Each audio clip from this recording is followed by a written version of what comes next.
Hello বন্ধুরা, তো আজকে দুপুরবেলার মেনুতে দেখো গরম গরম ধনেপাতার বড়া করছি।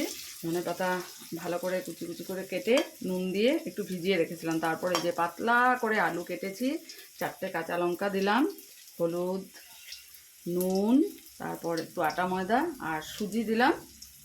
দিয়ে দেখো বড়া বসাচ্ছি। মুচমুচে কুড়কুড়ে ধনেপাতার বড়া হবে। আর গরম গরম ডাল, তরকারি, ভাত। দেখো ভাত প্রেসার কুকারে হয়ে গেছে।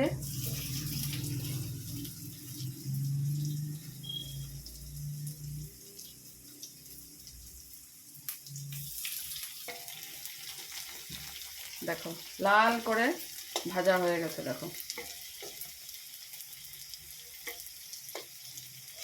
গরম গরম ভাজা, খুব মজা লাগে খেতে।